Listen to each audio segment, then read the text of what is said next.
Oops. Don't need those falling out. Hi, hello, hello, hello. How's everyone doing? Welcome back. Um, I told you guys I was gonna let you all know where I was and what I did. So basically, when I got off with you all on my earlier live, I stopped at my mother's house. She gave me a shit ton of stuff. And then I talked to Princess. Princess was out and about. And I tried to get her to meet me at a local watering hole, but she was just like, "Bitch, I'm tired." And I was like, "Okay." So I went, I had a cocktail and I left. And then I picked Maddie up from where she was. And then after I picked Maddie up, I stopped and I got something for everyone, you know. So I got a corned beef sandwich at Maddie's Deli, and I got a pastrami sandwich. I got a latke, and I got a large matzo ball soup. So I got all my food. I came home. I ate a half of a pastrami sandwich. I'm in my night clothes, and I did stop by PetSmart when I picked Maddie up. Mm. Oh, hot coffee, so good. I did pick my cats up some stuff, and I tomorrow I need to get some tissue, well, Kleenex. Um, I'm just happy to be at home. Maddie and some of her college friends, they are out doing you know, the the weekend here in Chicago. So they're out having a good time. They came back over here, then they got a Uber or a Lyft. And I just told her, if you guys are too fucked up, because they're kids. I was like, if you done did too much, call your mama. I will get you a Uber or a Lyft. I call my oldest son. He's out with his friends, and I'm just happy to be at home, safe and sound, in my fucking bed, in my fucking pajamas. I ate. I've had a good day. I absolutely have nothing to complain about. Nothing at all.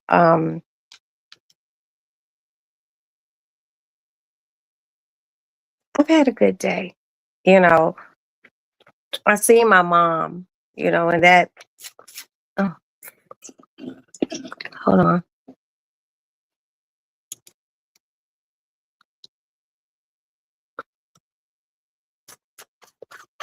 Seeing my mom is always a highlight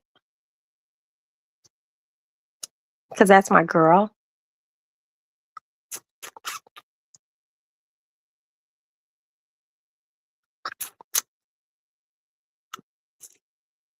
My favorite girl.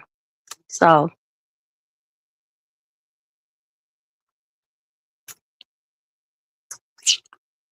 know, I'm very serious about my teeth.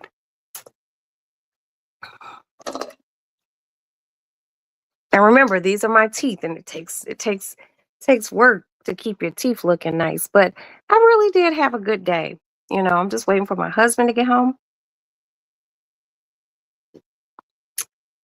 Hot coffee in my bed, safe and sound. And then tomorrow, I don't know what tomorrow holds. I do know that I have to go buy tissue or Kleenex and pick up a few things at Walgreens. And I'm back here in my bed. And once he gets home, I'm good. I'm gonna take a Unisom and I am gonna go to sleep. But I went to a local watering hole. It was nice. It was all people my age.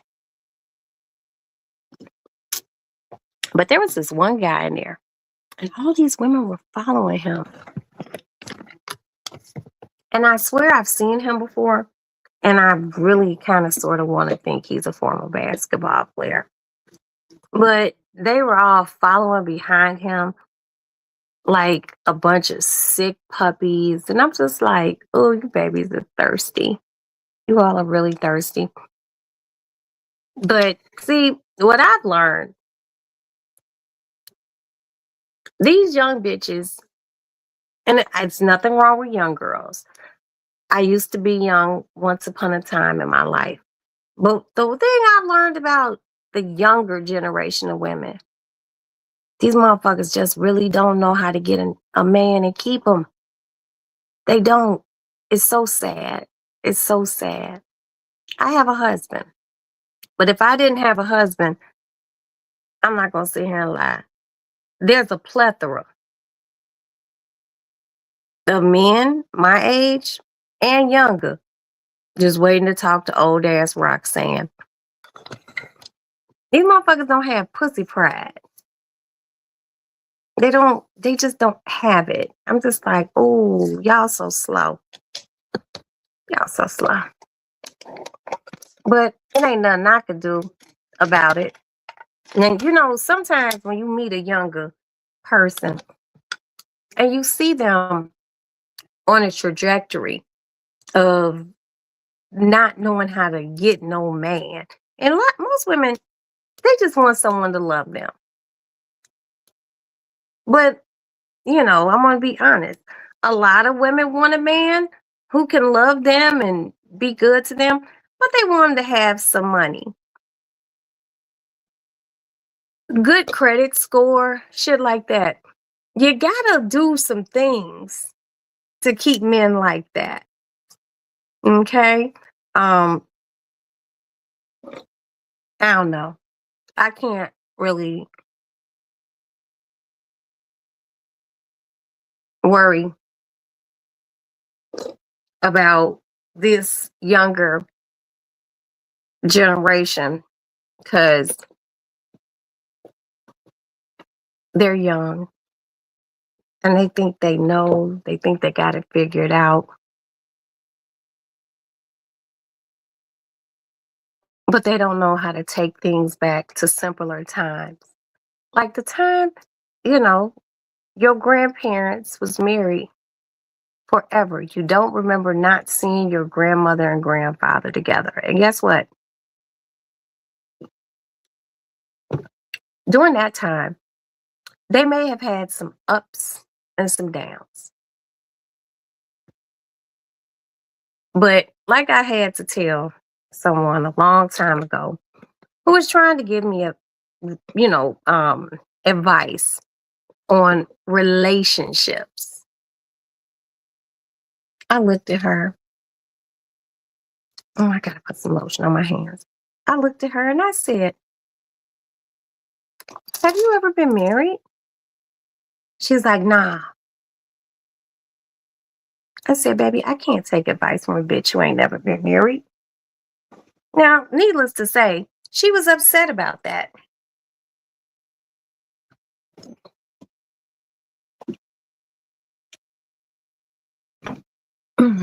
But the truth is the truth.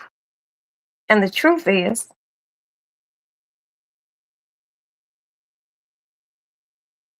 if you have had a myriad of relationships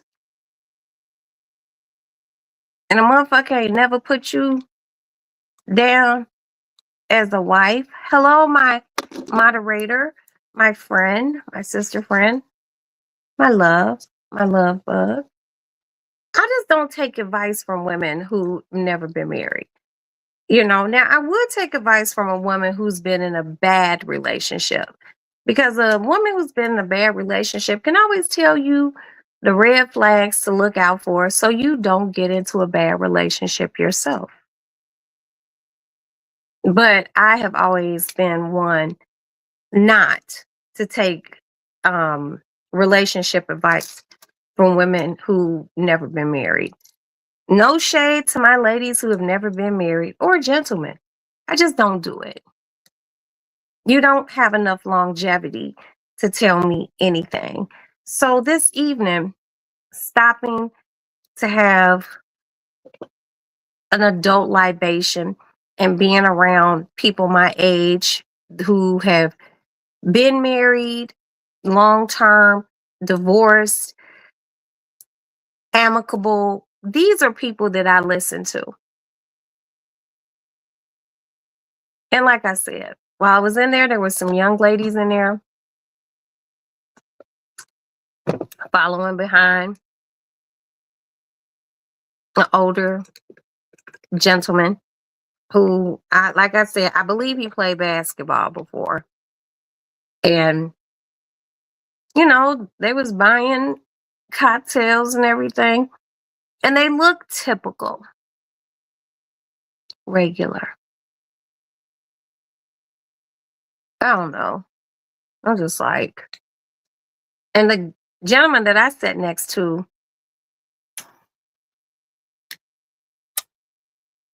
he was like, we were talking about the times when people would go out and people would get dressed up, you know, ladies would get dressed up. And we just become so accustomed to not dressing. Gentlemen don't dress. Gentlemen don't wear shirts with collars.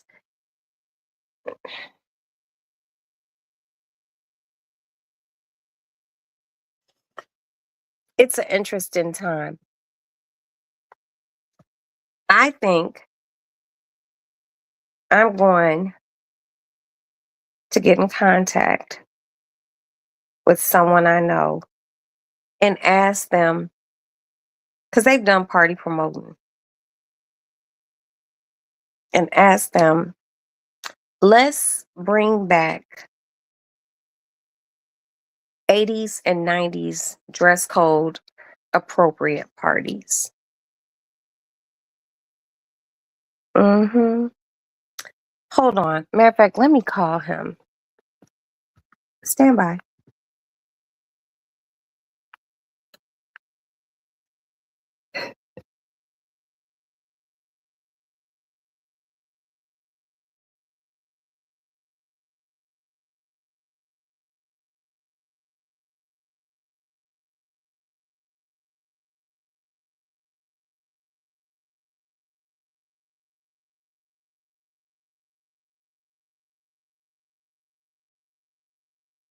Okay, we're going to check. Hopefully, Rashaman answers the phone. Shit.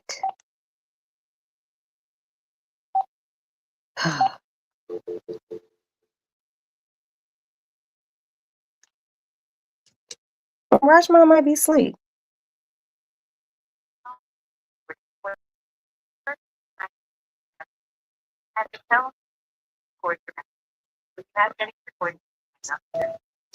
Hi, Rashman. It's Roxanne. If you get this message, can you please give me a call back? I have an idea, and I would like to run my idea to you, and I would like for you to help me with it. All right. Love you. Bye.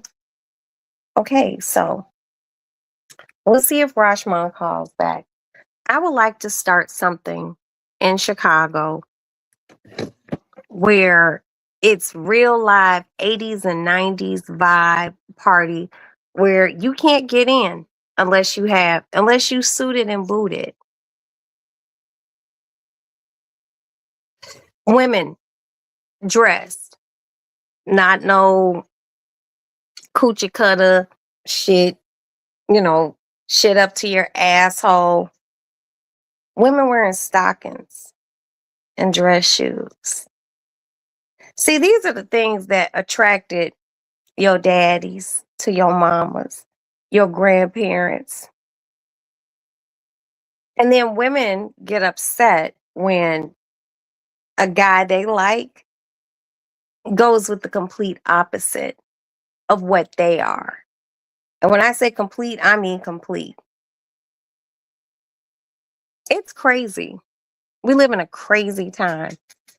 But I would like to get people back to dressing and being chic and classy going out.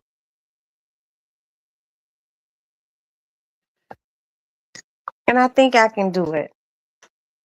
I think I could do it.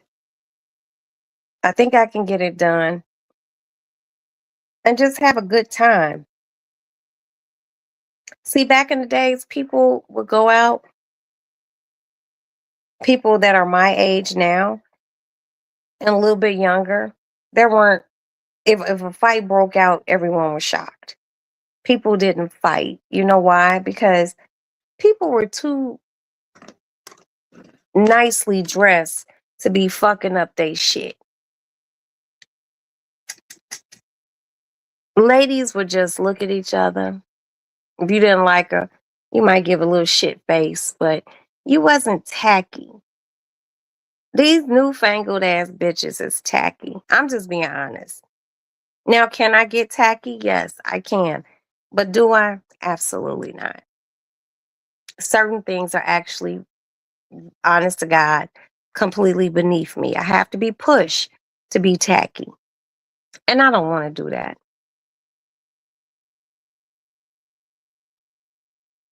But being out today, seeing my mom, um,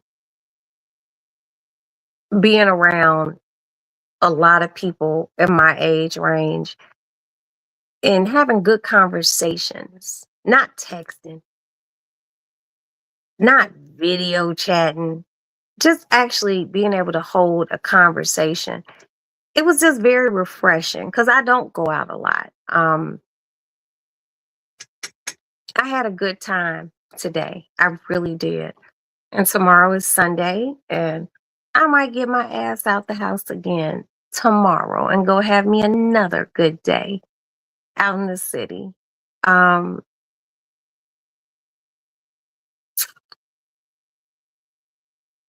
I just want something different for people. And I wish people had some level of etiquette. People don't. They don't. Um, I wish people could be ducks in water. You get wet, but you get out and you shake it off and you let shit go. This is what separates the pros from the amateurs.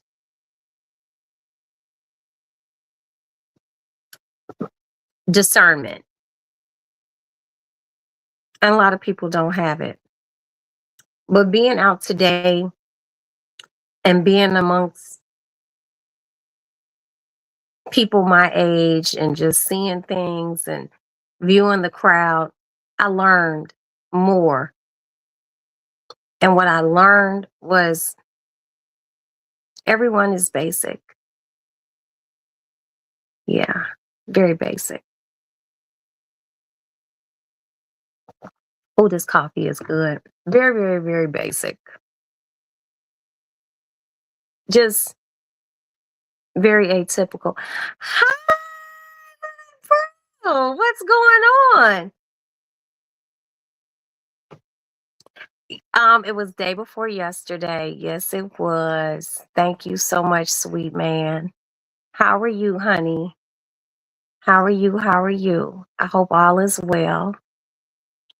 I'm just having a little conversation about going out in the 80s and 90s in respect to what's going on today.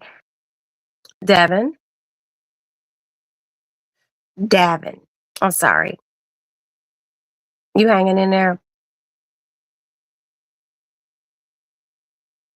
Sometimes you say things, and I'm not going to lie to you. I be like, God damn you, do. But you know what? You're speaking a truth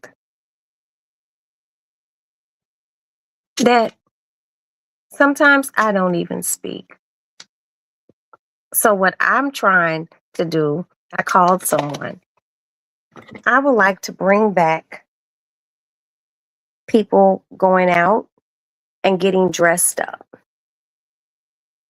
Like when men used to wear shirts with collars and some nice dress slacks and, you know, nice socks and shoes and shit like that. I would like to bring back ladies wearing ladyfied clothes and going out. We live in a really weird time, but today I went out and I had a really good day. I seen my mother. My mom got me a bunch of shit. I'm gonna post it. One of the things my mama got me was some ham hocks. I'm like, I'm gonna keep these ham hocks. I froze them, I put them in my freezer, and I'm gonna keep them. So when I get ready to make some greens, I can boil those ham hocks down and take the meat off of them. Um, she got me some fish. She got me some carne asada. She got me some grapes. She got me a lot of stuff. So I was just like, thanks, mom. But I want to start a movement of ladies and gentlemen dressing up to go out. Everybody now wears gym shoes. And if you're on the East Coast, sneakers. Um, Motherfuckers don't get dressed. You know, everything is very simple. I think a lot of people think just wearing something out and wearing um the most revealing things gonna get you a man. It's not. It's not. That's the one thing I think a lot of women haven't understood yet. Men are actually very, very simple creatures. They want you to listen. They like to talk. They want you to listen. And you don't even have to come up with a plan, a master plan for whatever they're talking about. You don't. Especially when it comes to black men. Well, everything black men go through on a day-to-day basis in this world, sometimes they just want you to listen. It's very simple. And guess what? Sometimes you don't even have to agree. Let them talk. Motherfuckers out here in this world nowadays, it's easier for them to let a man get a nut off than for him to get a thought off. Mm. But I ain't never been a woman who hasn't been able to keep a man. I might start giving classes on that shit. It's not that hard. It's easier than a Rubik's Cube.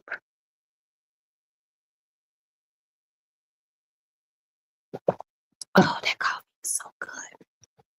But yeah, I want to start a movement. I'm going to start it here in Chicago and see if it can go other places where I know people, where people actually get dressed up to go out. No jeans, no gym shoes.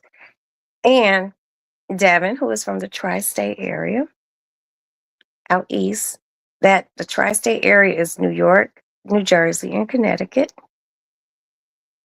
Even though New York niggas is real strong on their Timberlands, there was still a time that motherfuckers really did get dressed up. Sometimes you have to leave your Timbs in the closet and you gotta dress like a big boy, dress like a man. Because when you dress like a man, you attract a different level of woman and vice versa. Mm-hmm. It's true. I'm gonna figure some shit out. I'm gonna try to make something happen where people get dressed. And when I say dressed, I mean dressed. Not this shit you might see on Instagram, TikTok, or Facebook. When motherfuckers knew how to dress. A time when men still carried handkerchiefs. Now you fuck with that. We don't even live in a time where most motherfuckers don't even know what a handkerchief is.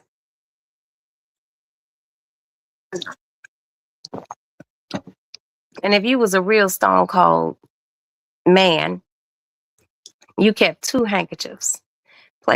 if you pay close attention to the things I'm saying on my channel, even when the Cubans come out, you'll see it plays. Look at 50 Cent and T.I. and the people involved. They are all black. You know what, Devin? Because that's the circle that it's in. That's the circle that it's in. And I'm all for everyone making their money. Of course, I'm all for 50 Cent making his money because I was in the documentary.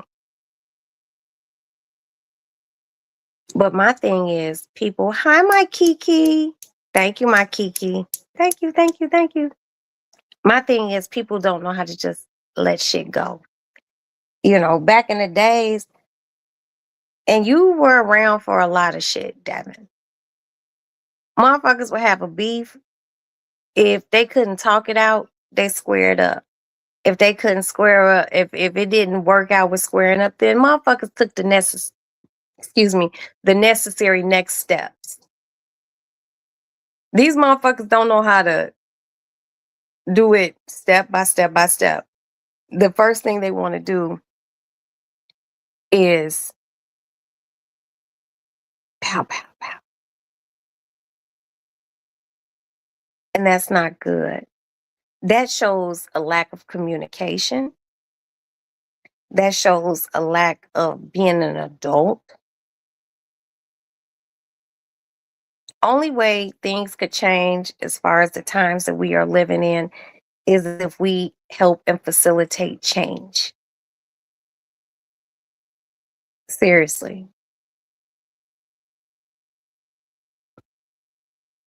Yeah, you know, but I don't know how when I used to go to the factory, I don't know how dressed up motherfuckers were. I'm talking like 80s dressed up. You know what I mean, Devin? And I got you by some years. So I'm talking about like when motherfuckers really used to get suited and booted. And it needs to go back to that. Do you know there are young men out here in this world who don't own a pair of dress shoes or slacks or a suit jacket or a tie? Every man should have a suit jacket, slacks, a tie, and some dress shoes. Every situation is not Timberland appropriate. You know I'm right, Devin, on this. A man could walk into a place and Miss Bug, if you think I'm wrong, any ladies in here, please say I'm wrong. If you're in a place and all the guys have on some jeans, some gym shoes or sneakers if you're up there in Manhattan, New York, wherever. And then this guy walks in and he is clean. He's not overly dressed. He's appropriate and he smell good. Most of the women be in that motherfucker and be like, damn, he looks good. You know, when you are used to seeing a man just wearing regular shit day in, day out, when he throws on a suit, it don't have to be a suit. It could just be a button-up shirt, a jacket, a pair of slacks, freshly, freshly cut, nice cut, clean face, hair, no hair. But he come in that motherfucker and he looks good and he smells good. That brings the attention to him. I am a married woman, but I still have to go out into the world And when I'm in a grocery store and there's a man in there and he looks like he just got off work and he got on his work dress clothes, like dress. You be like, that brother look good. But you know what also look good? The brother who does construction. He got on his hard toes, some dirty pants, a dirty shirt. But he in there making groceries for his family. That too is very sexy. We have to get back to what's sexy. You know, um,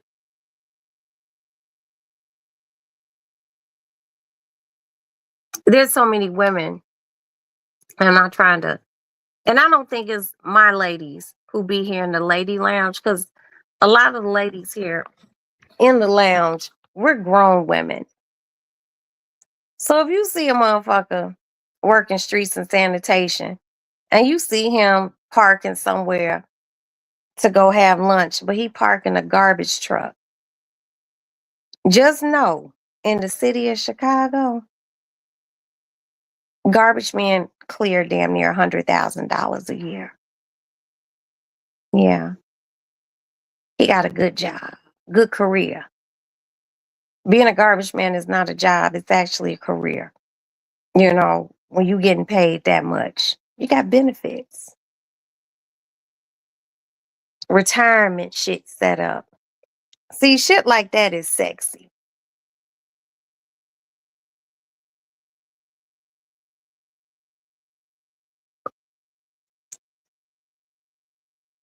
I'm telling y'all, I'm gonna come up with something that's new.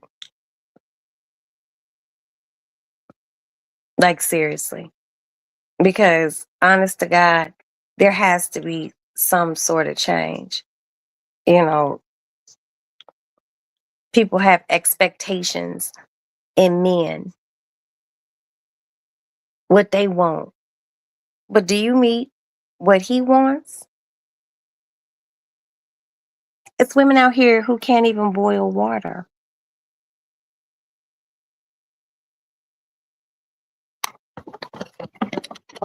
Even the most wealthy of men want to eat.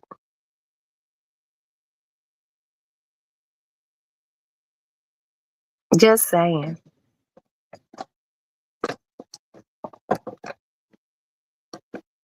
Just saying.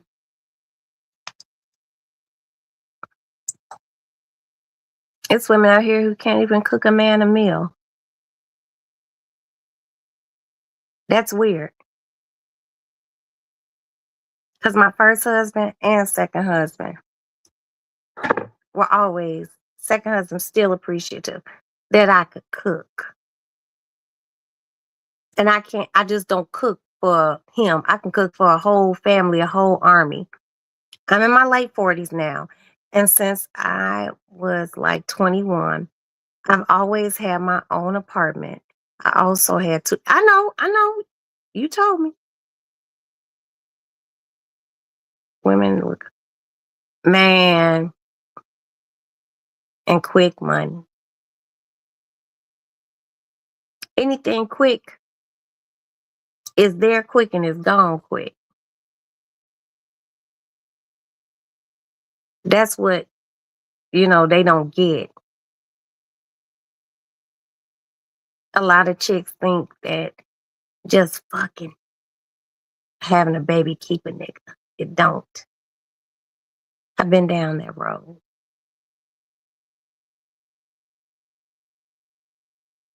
It just takes time and having some wit about yourself and knowing how to do something other than look cute. A cute face comes a dime a dozen. Bitch, can you boil an egg?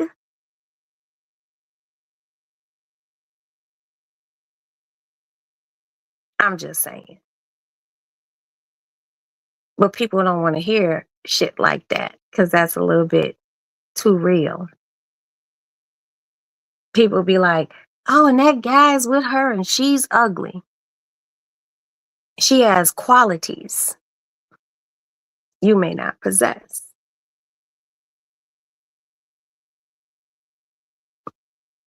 Though her looks are basic, her character isn't. See, a lot of y'all mamas and grandmamas wasn't cute. Granddaddy was fine than a motherfucker. Grandma wasn't cute. But guess what? Grandma knew how to cook. Grandma knew how to clean. She knew how to keep house. And 9 times out of 10, grandma might have some good pussy. Mm, it's a place. You know, people have said some very interesting, colorful things about me and my life. And I was like, I don't care. You know why? Because I know how I live. I'm a very, very comfortable bitch. Very comfortable.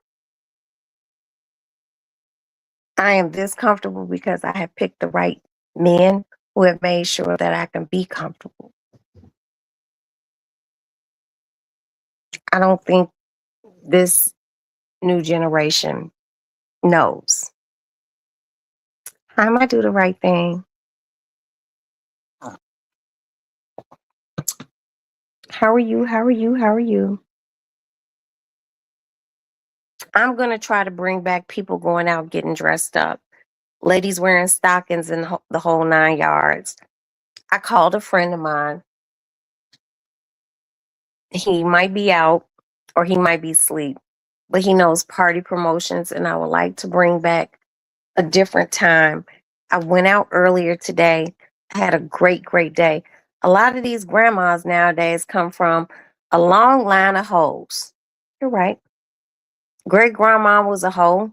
You're right. Grandma. Devin, you make me sick, motherfucker. But it's okay. It's okay. If they did come from a long line of hoes, what is your hoeing got you? See, hoeing that gets you nowhere. Use a dumb hoe. If your hoeing gets you comfortable, use a smart hoe. It's a difference. But a lot of people don't get that. You know, I was talking to my good, good, good sister friend, Princess, House of the Princess today, and she was telling me about how these generation things are broke down. Now, you know, there was the baby boomers. Then after the baby boomers, there was the Gen X. I think, I'm not sure. I think I fall under Gen X. These are people who are right after the baby boomers. Then there's another group, I don't know what they're called. Gen X. Hold on, let me ask her.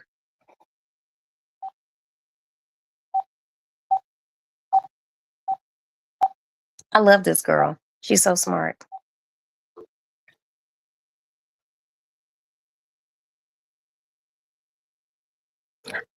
Little bro, you should let me introduce you to a lady in Chicago. Okay? Hey, look, I'm doing a live right now. Just a quick question. So I am Gen what? And after Gen X is what? 71. Okay. And what's after Gen X? Millennial. And then what's after millennial? Gen Z? Okay. Thank you so much. Princess is looking it up, you all. Because this is my little sister best friend. Yeah, my mom is a baby boomer. But you know what, Princess? I'm not even gonna lie to you. I kind of sort of think the baby boom ended in like 72.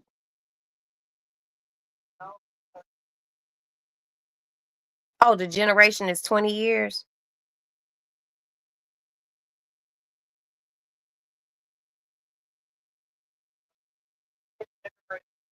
Hold on, may I put you on speaker? Is that okay with you?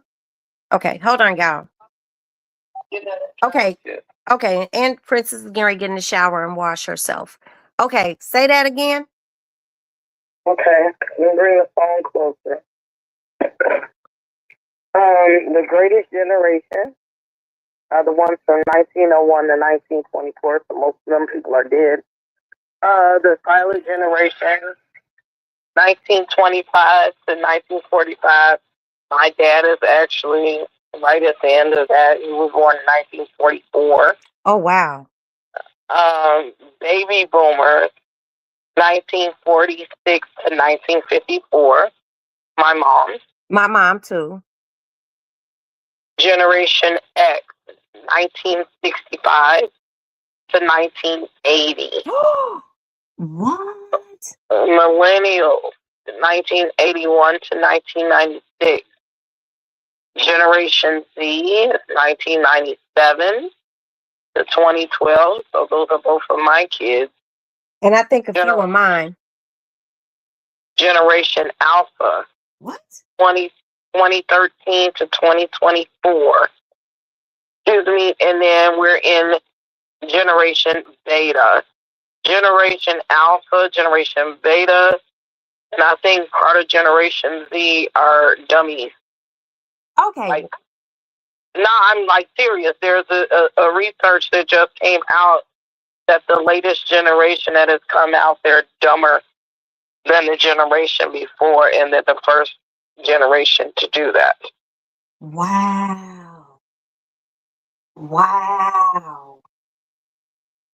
So what? What year is the dumb generation? I'm about to find out right now. Princess Gary, let us know what the dumb generation is, y'all. AI is telling me.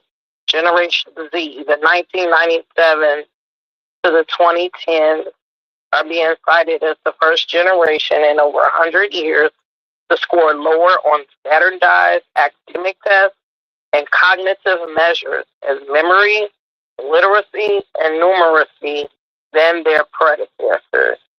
Experts often attribute this decline to excessive screen time and digital device usage. Oh, girl, you just took my whole breath away. So we just got a whole generation of dumb motherfuckers amongst us. Yeah. Girl, I might need a shot behind you saying that. Girl, go wash your ass and just come back later. And do the right thing, say it true. I love you, sis. Thank you so much for your wisdom. I appreciate you. Ciao. Oh, y'all, ain't that scary? Is that not scary? And she was right about generations getting dumber. Oh my God. I never heard of this alpha. I never heard of this alpha generation, y'all. Princess always telling me some old new shit. Now I'm gonna be laying in my bed like this tonight. Hold on, let me show y'all how I'm gonna be laying in my bed. Damn, it's some real dumb motherfuckers out here. I'm not gonna say it out loud, but I'm gonna be thinking it in my brain. That's crazy. And you know the only way those generations they can barely remember their PIN numbers. Devin, if you don't shut the fuck up and stop fucking playing with me, little bro, I'm gonna choke the shit out of you. I'll fly to the tri-state area, choke you, go have lunch, and then I'll get on a plane and come back to Chicago. Stop fucking with me. But you do need to come to Chicago, little bro, because I really think you just need to come here. Rocks, you see, you got a bunch of dumb motherfuckers online vlogging. See why I talk the way and I do understand, Devin. I do. And I don't, I'm not gonna ever phony kick it with you. Okay? I understand why you say some of the things you say. But guess what? You have a voice. You have a really nice sized platform. I think the things that you want to convey can be conveyed differently. I'm not asking you to change who you are, but when you have a voice, such as the voice that you have, I think you can do it different. You know, right now I'm scared. I'm scared that there is a generation that should just probably be labeled Generation D for dumb. We didn't grow up like that, y'all. When I was driving from my mother's house today, I was talking to this beautiful woman right here, House of the Princess. And she was telling me about somebody that she was listening to.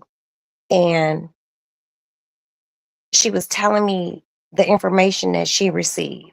And this is why I fuck with her the long way. She's a busy woman. She's an educator.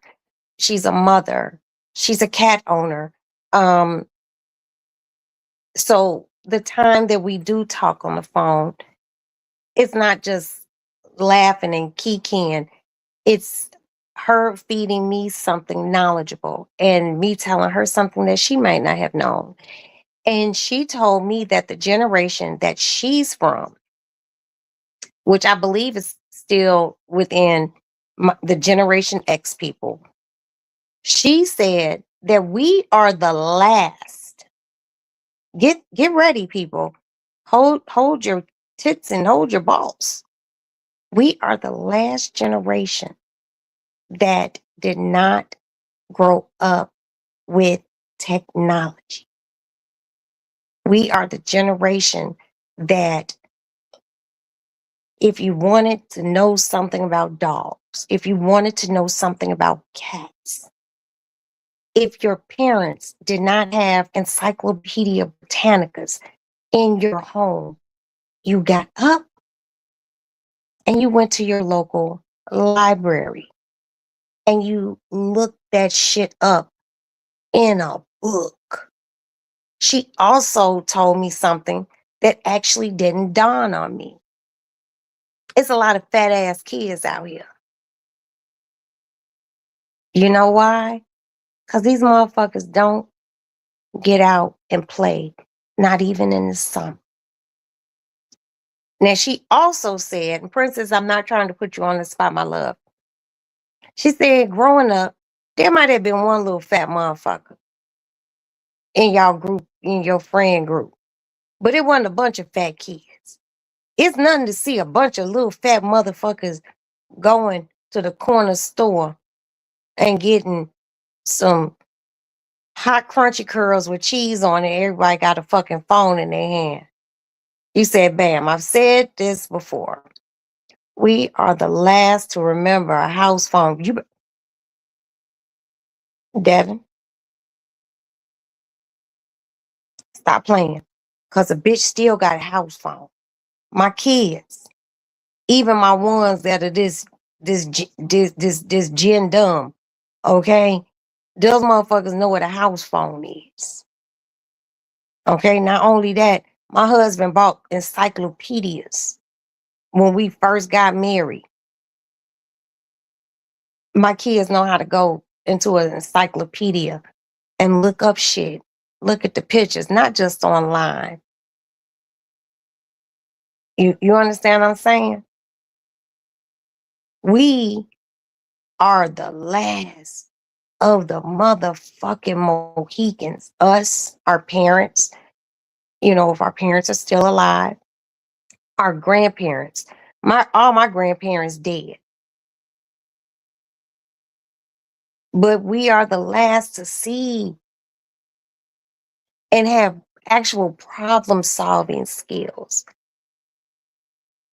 These new motherfuckers have zero problem solving skills. Do you know there's something called Chat GBT? I have not explored it. And guess what? I'm not going to. Okay? You know why? Because I'm too smart for that shit.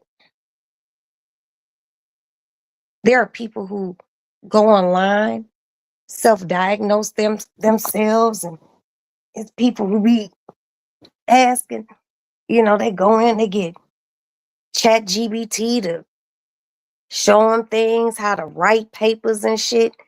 Do y'all remember back in the days when you had to write a book report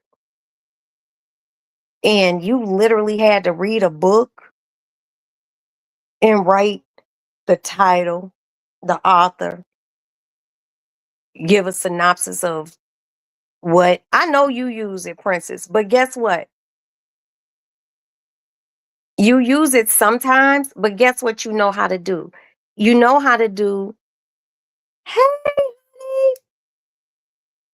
You know how to do independent research. You know how to read up on things and not just read up on things via the internet. You are a college graduate, okay? And even before that, you knew how to go to a library and look it up. You know, it's motherfuckers who don't even know what a library looks like. They don't even know the smell of books. Books have smells, especially when they're old.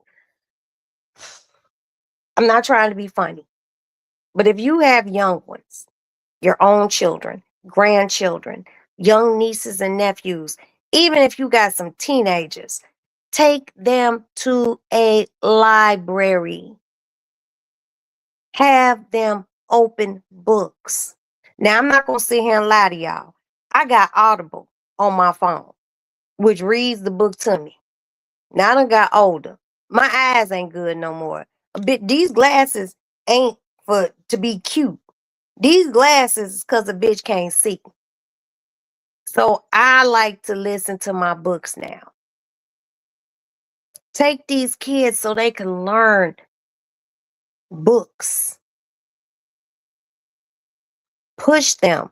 Because if they are part of the generation that Princess said, this last generation, they are calling them dumb. And I don't want to think anything that came from my body that I had to bear and get stretch marks for is dumb.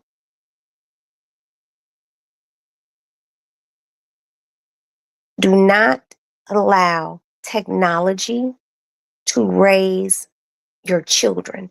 Do not allow technology to give them knowledge that you can give them yourself in your fucking home.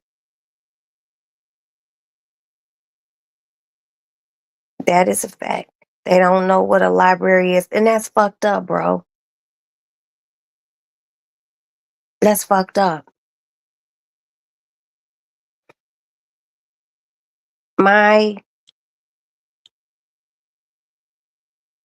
middle sister, it's three of us. I'm the eldest.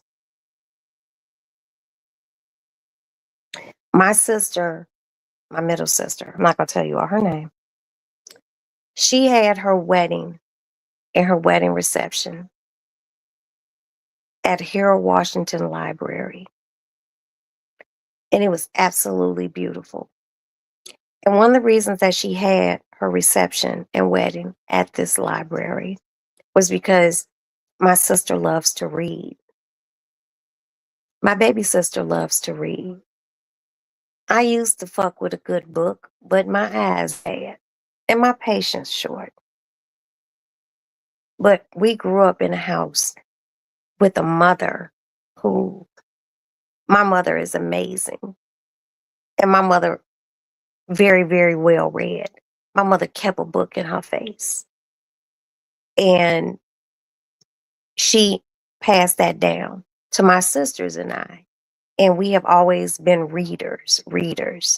I buy magazines. Now I buy Vogue and all that shit. And I like reading my Vogue and my Harper's Bazaar and all that. Well, I like to buy them to look at some pictures. But guess what? I like my magazines because there are articles in it. And a motherfucker like me, damn, it's dark back here, y'all. Hold on. I'm trying to go put my coffee cup back in the kitchen. I gotta cut on the kitchen light back here.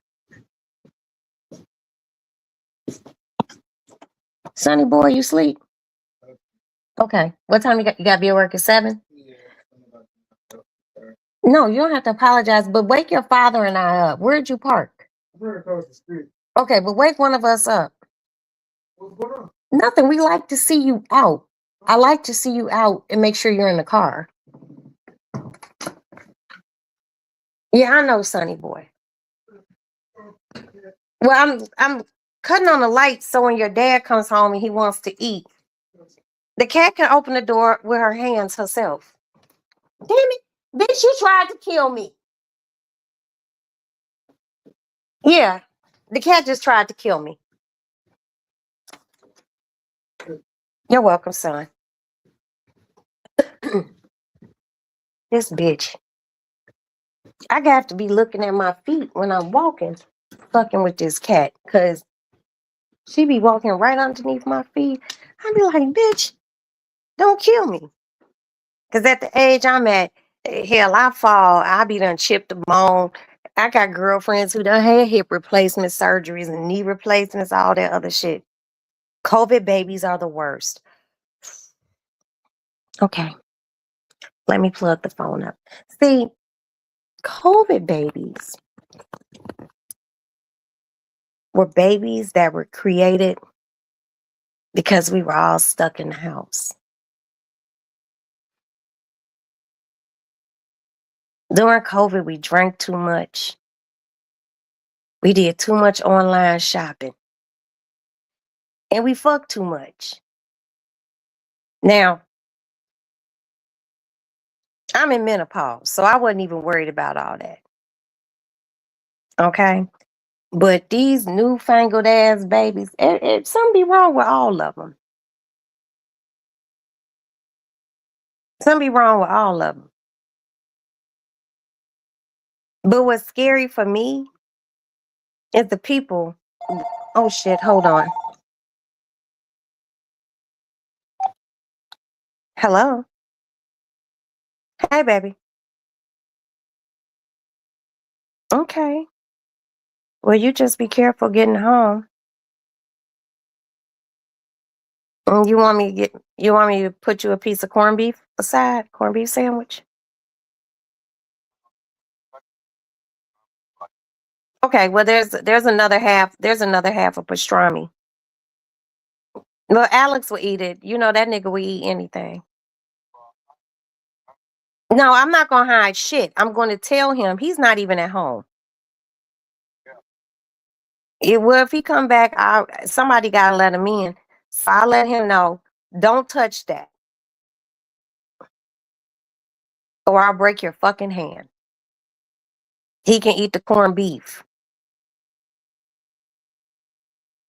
So I had a half I had one half of the pastrami, and I had some matzo ball soup. So and a big glass of water and some coffee. So, but your mother-in-law bought you. I don't know what we gonna do with my mama. Nothing. She just love buying you shit. But come on, concentrate on the road and get home to me. All right, baby. I love you too. Bye.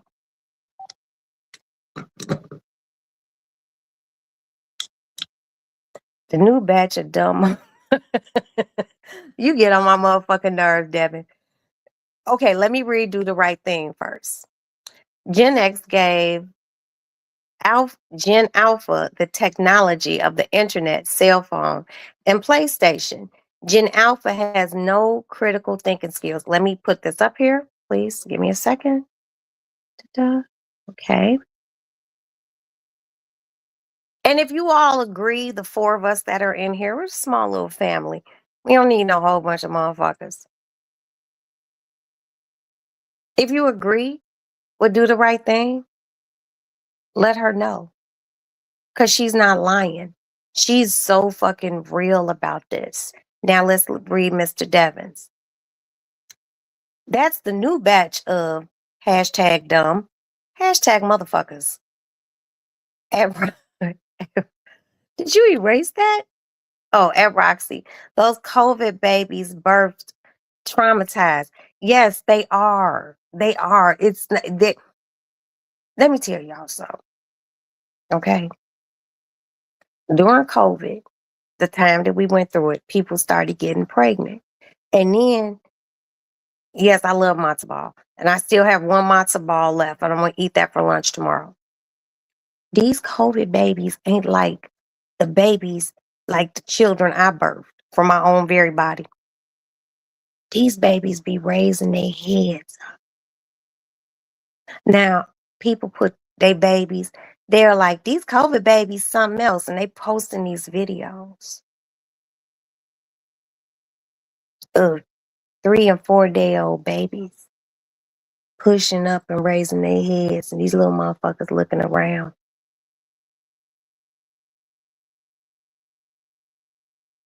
I was very uncomfortable with that. I'm not gonna sit here and lie.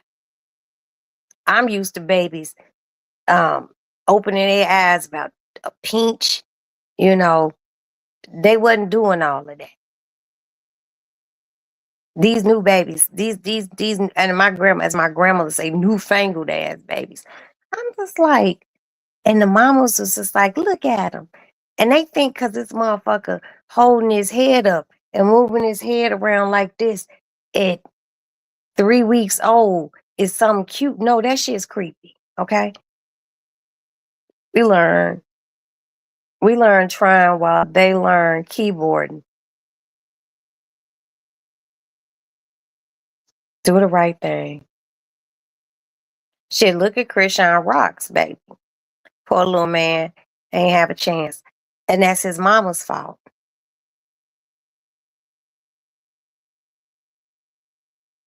Do you know I have been a mother her age. I've been out with my friends. And, they would have to be like, come on, come on. I would sit and drink a Coca-Cola if I even wanted, which I probably wanted to do, get a strong adult beverage, but I was pregnant. And I had to not do that. I had to not drink when I was pregnant, not smoke cigarettes, none of that shit. Because I wanted to have healthy babies, and I did. I have been pregnant 10 times. 10. I've had 7 live births, 2 miscarriages, and 1 abortion. Okay? I wanted my babies to be healthy. And I knew that, you know, doing things that I didn't have no business doing, I wasn't going to have no healthy ass baby. Now, our generation, our parents, shit, they didn't have the Surgeon General's warning on cigarettes. Our parents smoked, well, like, if you look at some of these old shows from back in the 60s and shit, women was smoking squares.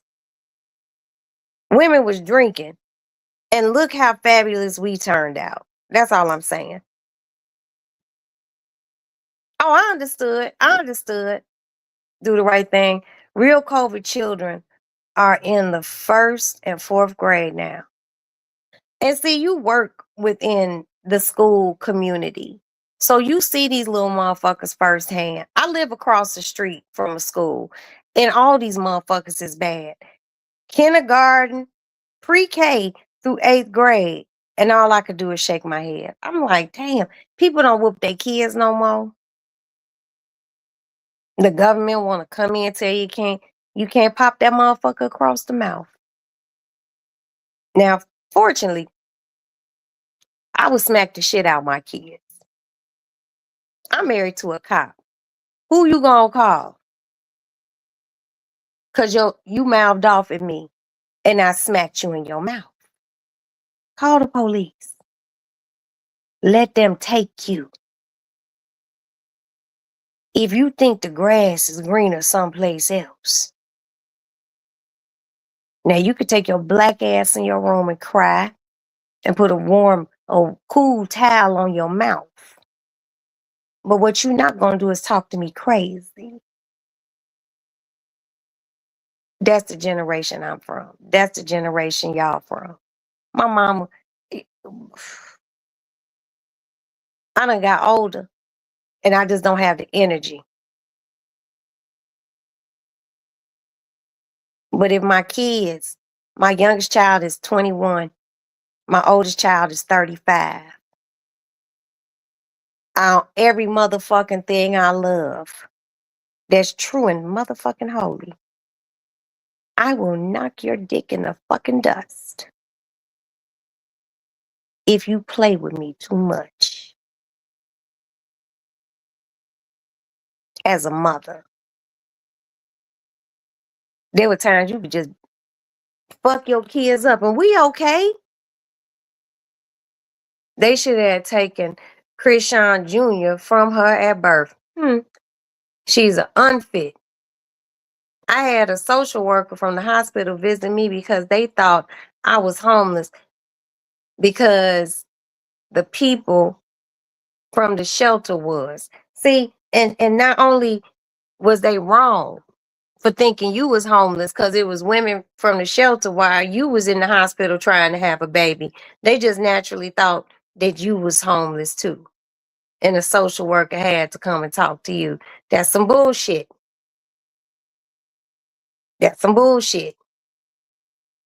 But I'm a firm believer in spare the rod, spoil the child. That says that shit says it in the good book. My kids, though they are grown, my kids have a healthy fear and a healthy respect. Don't nobody in the whole world know me like my mama, my sisters, my family, my children. And if you are a good friend, like House of the Princess, who is family to me, my family loves her, man, I will turn the fuck up. I hate badass kids. My friend be telling me stories and shit about her and her work and the kids. I have too many friends who are educators. And they all tell me their educator horror stories. But these are women and men with passion and patience. Because I don't have it. I couldn't be a teacher. Now you had to pay me $1 million a month to be a motherfucking teacher. Like I couldn't do it. Because I hate badass kids. Y'all be done got locked up and everything in jail. I was too black. I told the administrator from the shelter what they was doing. What they was doing. He got them off of me. As you should, but you knew how to communicate. Everyone is not an effective communicator. You know, you a black woman, so naturally you just all fucked up. All black mothers ain't fucked up. Last time I checked, black mothers is mothers, and we human, and we make mistakes along the way. But the biggest problem that has come into our society, which started in our generation, they didn't want black men in the house. I have many friends, men and women, who weren't raised with a father in the house. But a man is essential. A good, strong, motherfucking black man in your house. If he is not with you, as long as he is an active participant in his kids' lives, that shit is wonderful. Because boys become big boys who become men. And the only motherfucker that could really deal with a man is another man. My kids have never bucked up to me. They've never swelled. They done did some deep breathing. But you better take your deep breathing into your room before I kick you in your box. Okay? I'm just an advocate for that shit. I had some kids out of wedlock. I'm not gonna sit here because the bitch made some poor choices. But I always loved the institution of marriage and a man being at home, helping you raise your motherfucking kids. Because boy, children will test you. And a mama could put them up against the wall, but don't nothing strike a fear in a boy like a man. Now let me go pee. Let marinate on that shit. Excuse me.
Okay, I'm back.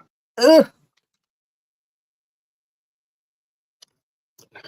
And I hate that you even had to go through that, Princess. Like that's just so fucked up. I have my own viewpoints on so many things, but I feel like governmental things have put women in particular, black women, because I'm a black woman, if you didn't know. That was a joke. In spaces where they had to be a woman and a man in the household. I'm excited for your new school too. Let me put that up there. I'm excited for your new school too. Because it's not for me to I'm not going to put out all your business. I'll just give tidbits. But what I want you guys to know about my sister friend, House of the Princess, she is an educator. And she is an educator in the trenches. And this woman has worked hard. She puts up with a lot of shit from the faculty to the children to the parents. You said, meanwhile, I'm watching Love is Blind. And that's fine. Everyone needs a guilty pleasure. The things that she tells me about, I don't recall any of these things as I was when I was a child. I don't. I don't. Parents used to be able to come up to the school and whoop your motherfucking ass in front of the classroom. You can't do that no more.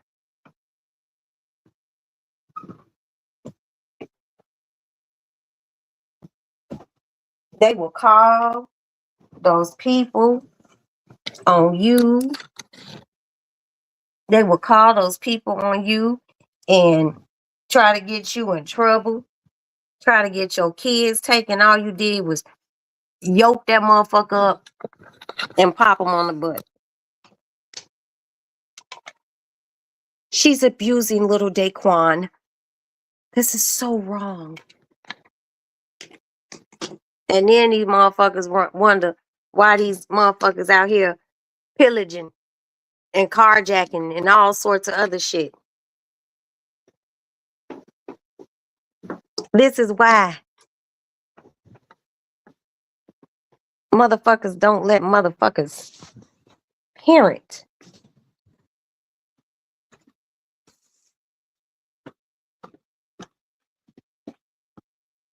Like it's too hard.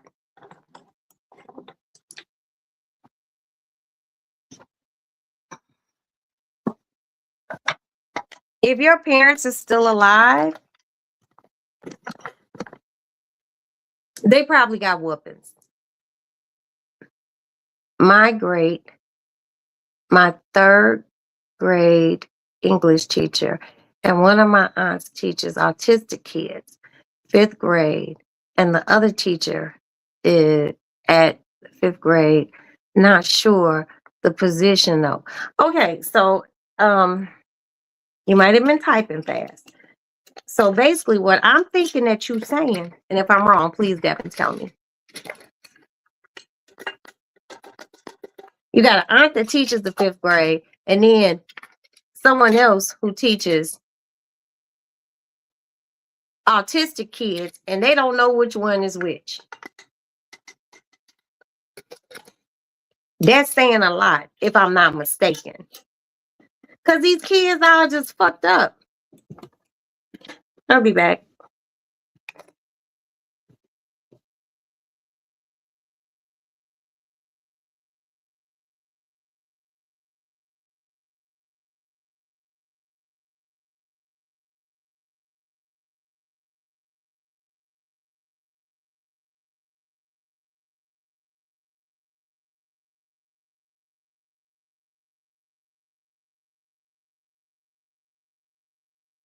Look, y'all, I'm going to be honest. I don't know if they done put something.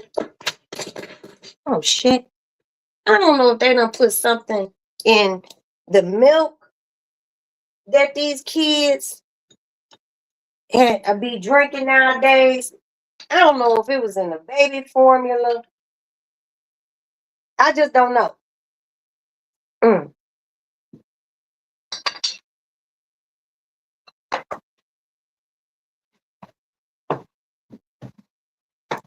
But what I do know is, seriously, our generation, hey, Pixie, hi, honey. And there goes another person who is a, educator of young children. The spectrum has changed over the years. I'm, I'm considered on the spectrum. You're not, though. You're not, Pix. You're not. They want to classify everybody as having something wrong. Who's that? Aston? Is that the cats? What the fuck is she doing? Too much movement. The thing about it is this. They want all black people, especially young black men, to be classified as something. And that's not always the fucking case. Sometimes things just take a little understanding, a little listening. Everybody ain't fucked up. The fuck? And another one of my aunts, my mother's sister, is also a teacher, fifth grade level, but I'm not sure her position. Okay. But she's still teaching children. Okay. At the end of the day, the pixie dust of the world, the house of the princes, your aunties are people who are educating or have educated children. In this generation, I don't have the wherewithal or the motherfucking patience. Not by a motherfucking long shot. These kids is something different.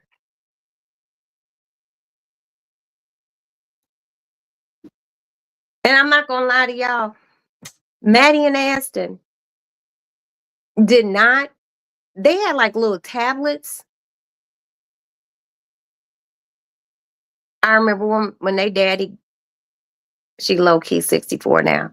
64 young baby. Shit. Um, my kids didn't get computers until they got older. I remember when my husband initially we started first getting them cell phones. And now they know how to do all that shit. But guess what my children know how to do? Good evening, brother Logic. How are you, baby? Guess what my children know how to do? I know Princess's daughter knows how to do it. They know how to open a book. They know how to go to a library.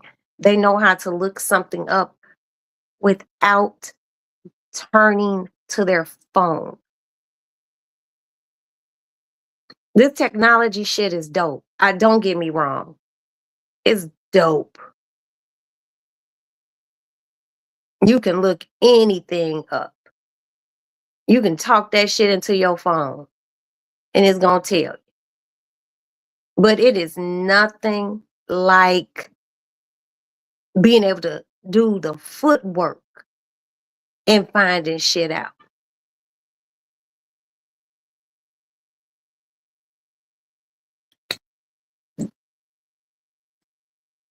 My kids know how to do that. I'm sure Prince's daughter and son know how to do that. I'm sure Do the Right Thing babies know how to do that. I remember encyclopedia. Stop playing with me, big bro. Stop fucking playing with me. I don't know how long you've been here, but we were just having a conversation about how if you had a book report or something due at school, you had to go to a library unless your parents had a set of Encyclopedia Britannica in the house. And back in the days, if you had some encyclopedias in your house, your family had a few dollars. Because back in the days, encyclopedias was motherfucking expensive. And now I'm not gonna sit here and phony kick with y'all. When we used to live at this house out south, we had a large house. And I had these built-in bookcases in the basement because the basement was nice and it was finished. And I had encyclopedias down there. My kids used to look through the encyclopedias. I showed my children how to look up shit in encyclopedias. Did you read my spectrum comment? Yes, I did. And it said that they said that you were on the spectrum. Here's the thing. They won't even look the shit up. Nope, that's not it. I believe I read that. Wait. Well, Gifted is now. Gifted is now on the spectrum. Let me put this up here, you guys. Hold on. Read what Princess is saying. Well, Gifted is now on the spectrum. So everybody is called exceptional learners because they are the exceptions to the rule. Suck my dick. See, this is where the problem come in. This is where the problem come in. They started some shit called No Child Left Behind. They just pushed these little dumb motherfuckers along. Motherfucker couldn't read their name if it was on a motherfucking stop sign. Back when I was a child, if you failed the third grade, your ass was repeating that shit. They not putting you in the fourth grade so your feelings don't get hurt.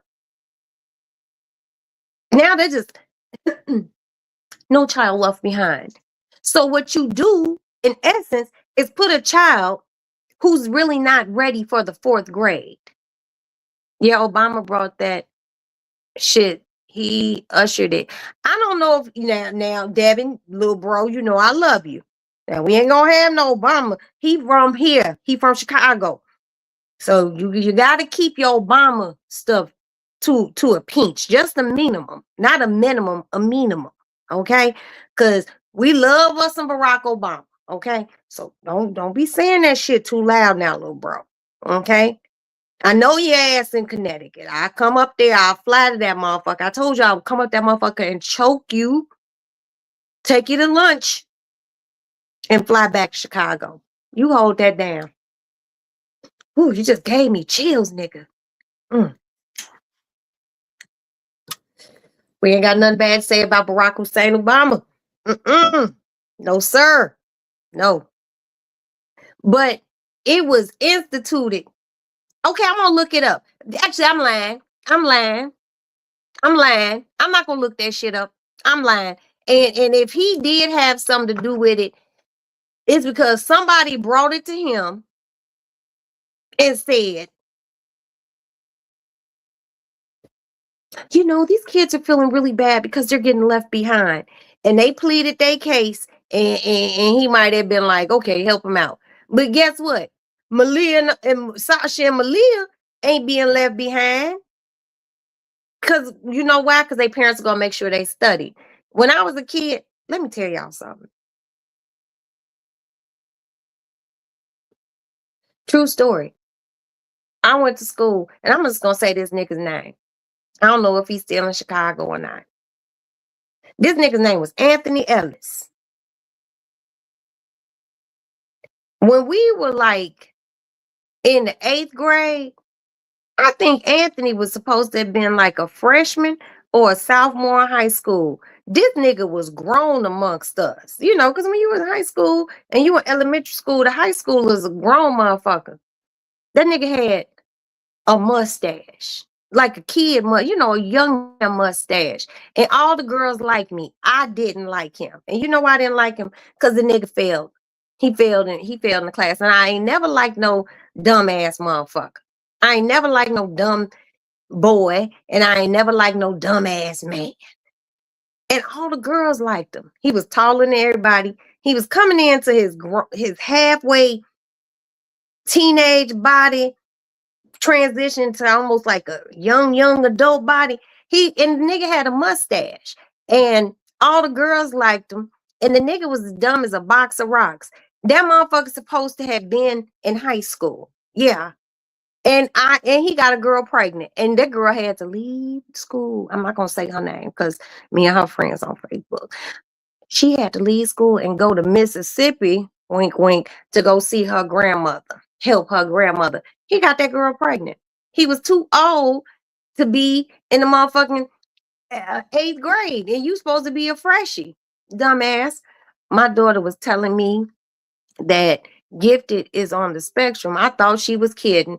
No, and Miss Princess has let us know. Now your kids can't even be smart. Motherfucker too smart, is something wrong with you.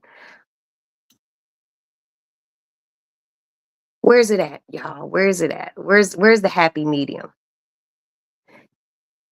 It allows my children to go to school outside the neighborhood and get a better education. That's what no kids left behind is. Cause I mean, that's still not fair. That's still not fair. I don't like that. I don't like that. I don't. Now my school might be this little school, elementary school that my kids graduated from. It might be a no child left behind, but we got a lot of little hood book ass kids that come over here. They ain't even from over here, but they got to keep the school full. You remember when there was like a gifted classroom where kids were just smart? Then you had your kids who were just regular. Then you had your kids who just wasn't on the ball like everybody else. But society is so wrapped up in making everyone feel inclusive. That's fucked up and that's wrong because these kids grow up Hold on, princess. Hold on. They're not saying everything is wrong with you. They just saying you need a specialized curriculum and environment. See, that's not fair. That's not fair. That's not fair. Like, to me, that's not fair. When I was in school, elementary school and high school, if you didn't go to a private school, you went to O'Keefe or you went to O'Keefe, and what's that other school on Stone on motherfucking Jeffrey? I just know if you did not go to a private school, your ass was in one of those schools. Period, point blank. I don't think that shit is fair. I don't think that shit is fair.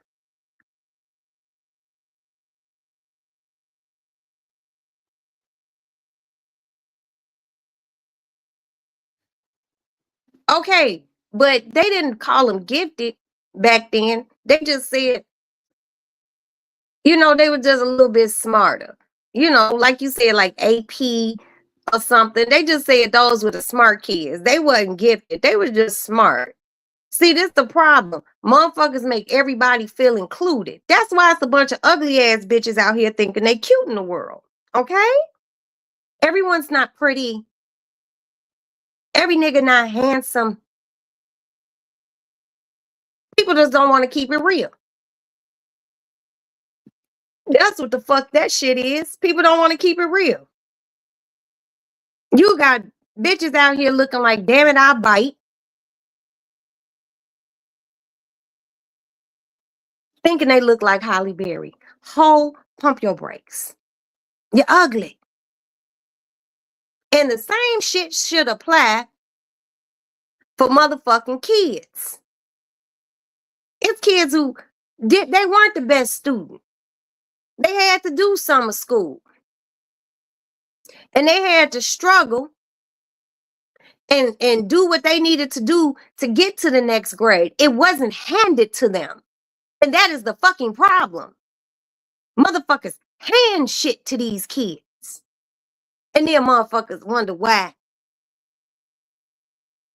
they ain't going nowhere. They ain't prospering.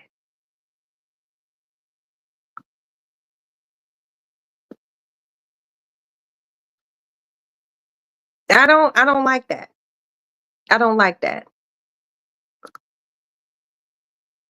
Exactly, Pixie. I don't like that. I don't like that at all. Motherfuckers just, how many basketball players from the 80s and 90s was in college and those motherfuckers couldn't read a lick, but they was cold ass basketball players because people just pushed them along, pushed them along, pushed them along because they knew how to play football or basketball. And then they get to an age where they can go into the NBA or the NFL. What the fuck is that? What are you talking about, Princess? Let me know, sweetie. And then motherfuckers wondering why they can't keep their money. Because they can't read. They can't do not math, arithmetic. Because somebody just pushed them along.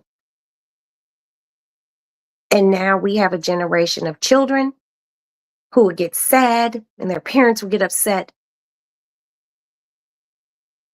because this child has been pushed along. Well, he failed, but they'll let him go on to the next grade because he's sad. You know how sad I was? Oh, okay, my fault. You know how sad I was when I had to go to summer school? Otherwise, I wasn't going to go to the next motherfucking grade. Because your good girlfriend Roxanne kept a D and an F all year long. And they said seventh grade pending, like on a bank account. You got to go to summer school and pass. And if you passed in summer school, then you can go to the next grade. If you didn't pass summer school, your ass was still gonna be in the sixth motherfucking grade.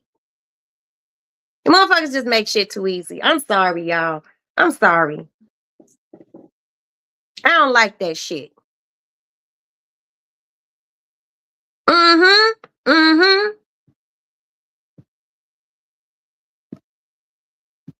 So they don't feel bad.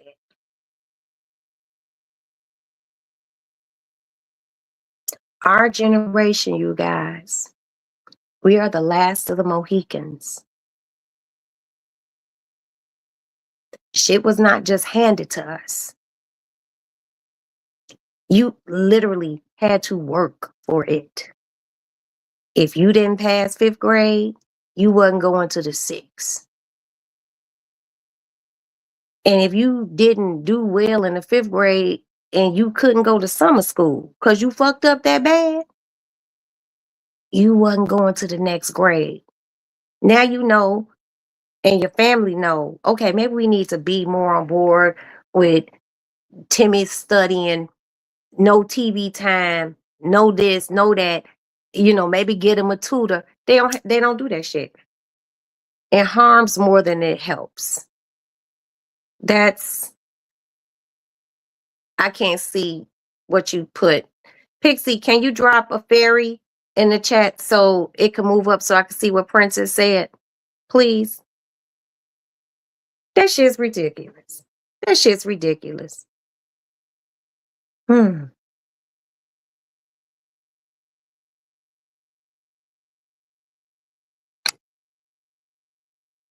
Lord, I was never good at calculus. I flunked that and changed my grade from an F to a B. But I mean, you changed the grade from an F to a B. But I bet your parents didn't know. They thought you was a B student. But I bet you got that F up to at least a C minus. People are too comfortable with, let me put this up here. People and parents are too comfortable with their kids being mediocre.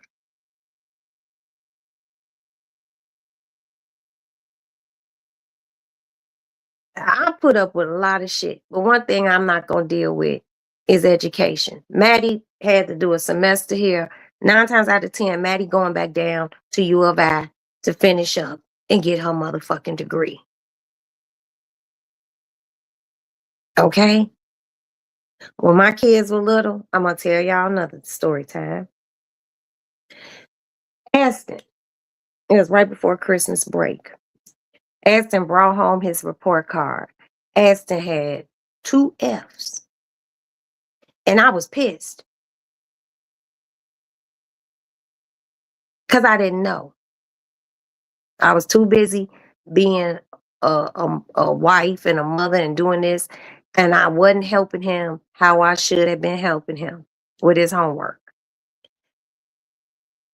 And the teachers never contacted me to tell me that he was failing in these 2 classes. I felt like I dropped the ball with my child. Christmas was coming. They put these report cards out, whatever they were, right before Christmas. Do you know? This is a true story. My right hand to God. I would go take my phone back to my son's room and turn the camera around. Every toy that Aston had and I hid in the basement, that motherfucker didn't get it for Christmas. Okay, Princess, thank you.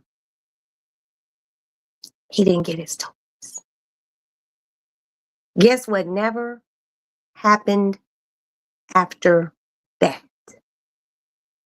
That nigga never got an F, a D, or a C. And maybe the occasional B. And stayed on the motherfucking honor roll. all the way through the rest of elementary, all through high school. I will not reward you for bullshit. And I held my accountability as the mama, because a lot of parents ain't accountable. Because I dropped the ball too. I'm the mama. My husband work every day, but I figured it out. And my boy had never ever got a bad grade after that motherfucking day on every motherfucking thing I love. And from time to time, me and Aston talk about that. Most parents aren't accountable. I had to hold myself accountable because I would just put him at the kitchen table and tell him to do his homework. I wasn't checking shit. So that's where I needed to be held accountable. And I had to hold myself accountable because, in a sensible way, I failed him as his mother when it came to that. But his mama, me, Roxanne, whoo, shit, I got on the ball and I made sure my baby stayed on the ball and my boy stayed on the honor roll. The rest is elementary school and all through high school.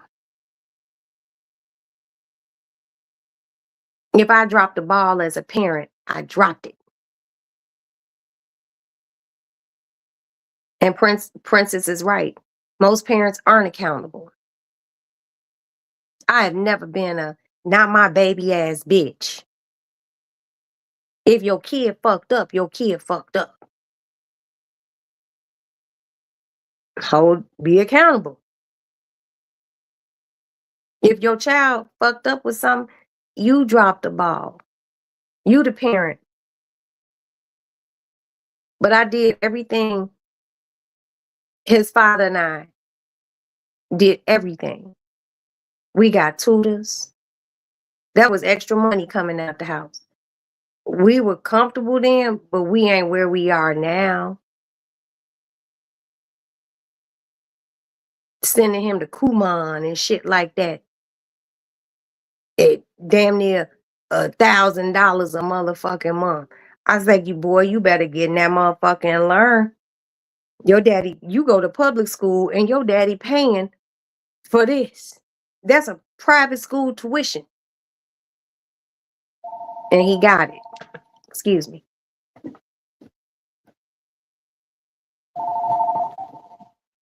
Hello?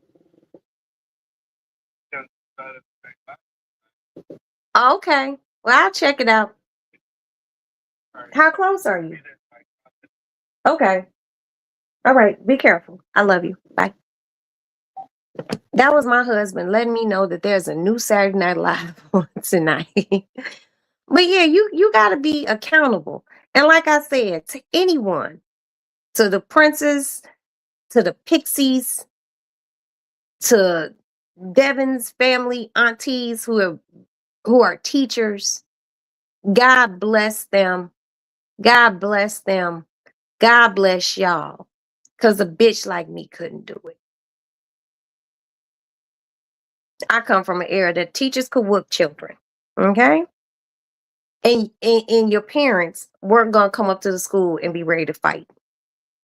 Just different dynamics.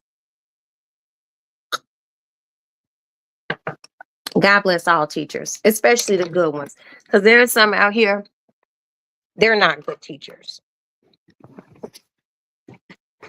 But I also feel like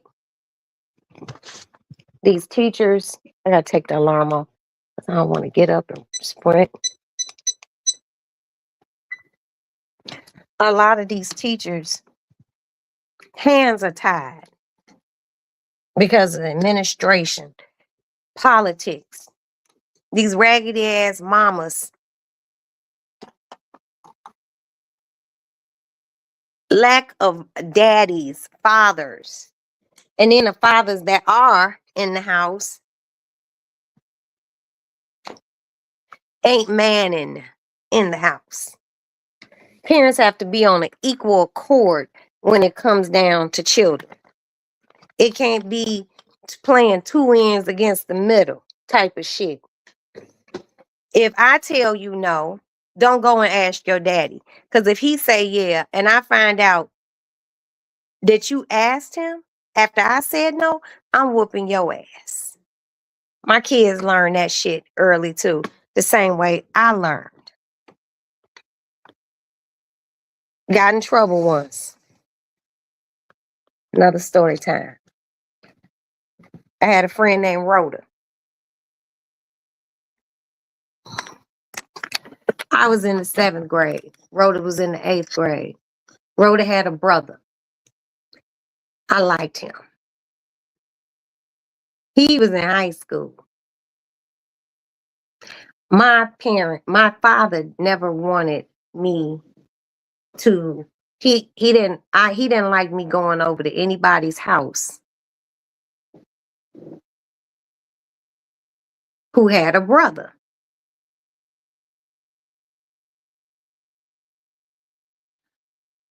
I asked my mom, could I spend the night? Well, I asked my dad first. Could I spend the night over at Rhoda's? Because she was having a slumber party for a bunch of girls. My dad said no, because my dad knew that Rhoda had a brother. I asked my mama. My mama said yeah. So Friday roll around. I guess I ended up at Rhoda's house. My dad gets home from work and um all right, Pixie, you have a good weekend. Go watch a movie. Good night. And I guess my dad got home and was like, where's Roxanne? And my mom said she's over Rhoda's. My father called Rhoda's parents and told Rhoda's parents to tell me to get my shit together. He was coming to pick me up. Man, my dad was like, I'm in the back seat and he just looking. And I'm looking down. Boy, when I got home, I got my ass chewed the fuck out and I ended up on punishment. My parents were like, I remember they were laying in their bed. My father done came in, put us pajamas on. They laying back in bed. They called me in there. I remember my heart was beating fast as shit. And I felt like I had the boo-boo because I was nervous. You know what I mean? Because I thought I was going to get a whooping. And I remember standing in my parents' bedroom doorway. And my father was like, what did you ask me? I was like, I don't know.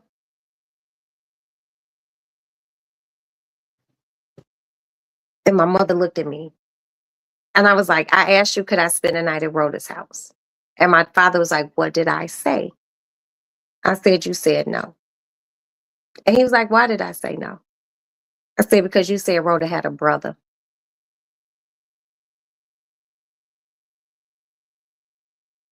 And I turned around and asked my mother. And that can cause discord within your house when children play games like that. After that day, my parents were on the same accord. So whatever parent I asked first, if they said no, that mean they put me on punishment and shit. I had to take my TV out of my room, all sorts of shit. I had to take my phone out of my room. You know, I couldn't go hang out for like a week after school because we used to go outside and play after you do your homework and shit. But if my mama said no, I couldn't ask my daddy. If my daddy said no, I couldn't ask my mama. So we never had any problems after that. That was done. Curtains, lights out. Daddy say no, don't go ask mama. Because if my mama turned around and said, well, what did your daddy say? If I say, well, my dad said no, then I might have caught the sweetness of a hand across my mouth. It ain't parents like that no more. It ain't parents like that no more. And at that age, Pixie, I have reached the I don't get whoopings anymore. My parents would take shit from me. My dad would take my allowance. I got $100 a week in allowance. I would spend it all in one day because y'all know I ain't good with no money. But my father, they knew to take shit from me. A bitch would be all hurting shit. I'd be sitting in my living room window looking out, my friends outside ripping and running, riding their bikes, playing double dutch, all sorts of shit. And my goofy ass sitting in the motherfucking house because I played with my parents. Motherfuckers got to bring that parenting back. We the last, y'all. I tried that once on my dad. Ah. Oh, we the last, man. We are the last. We are the last of a breed. We like a species within ourselves. We are dope. We got some infiltrators within our age range. We just can't pay no attention to them. My daddy would be like, "You're not getting allowance for a month." I'd be like, I remember, you couldn't even talk back. I would go cry. I'd be in my bedroom like Marsha Brady. I'd be crying into my pillow and shit, boogers and shit. Because hell, that little bit of money, I could go to the movie, down to the water tower, shit. My daddy said, no allowance for a month. I'd be like, you couldn't even say what? You just had to take it like a motherfucking G.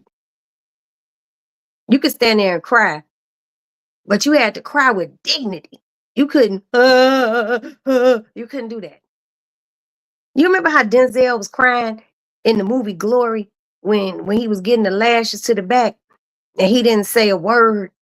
He was just in the tear, that big old Denzel tear. That's how you had to do it. You just had to take it. Bitch got her act together. If I knew that there was going to be a party and my parents would not let me go, especially by the time I was like 15, 16, and I knew my parents wouldn't let me go, shit, I wait till they went to sleep and my ass would sneak out and I would get back home before they went to sleep. But that was dangerous too. That was dangerous. I got a car when I was 15, but hell nah. What? You got a car when you were 15? Girl, I wish. I didn't get my motherfucking driver's license. I lived with my parents up until I married Craig. I think I married Craig at 24.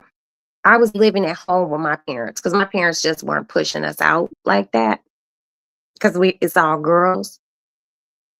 My parents didn't even, my mama took me to get my license and I was 21 years old. You know why my parents didn't take me to get my license when I was 15 and 16 and 17? Because my parents said I was sneaky. And they was right. I was sneaky. I was kind of a little thought, you know. My parents would have gave me the car, my ass would have been gone visiting some nigga over in Indiana, some shit like that. hmm I'm telling y'all, I was too scared to sneak out. My parents were insanely strict. My parents were strict too, but I knew my parents would go to sleep. And I knew how my parents slept. And my dad had my parents' bedroom, they had their own bathroom and shit.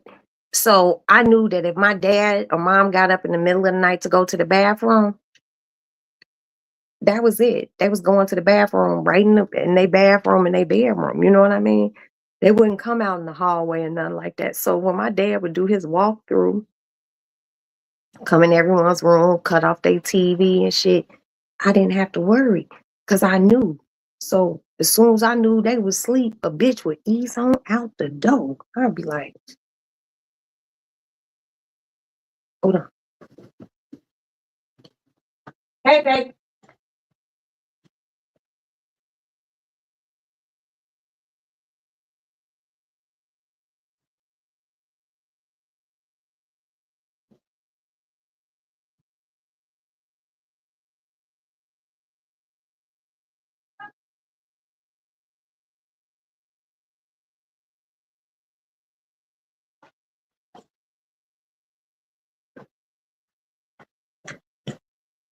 You can put it on the channel. I'll be in there shortly.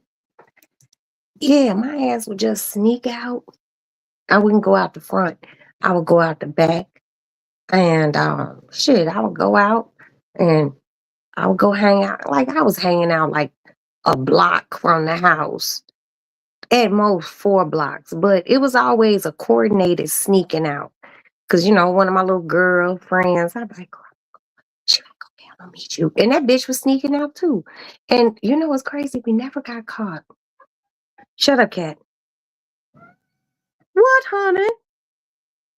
What? Mm-mm. Don't rub your fur up against my robe.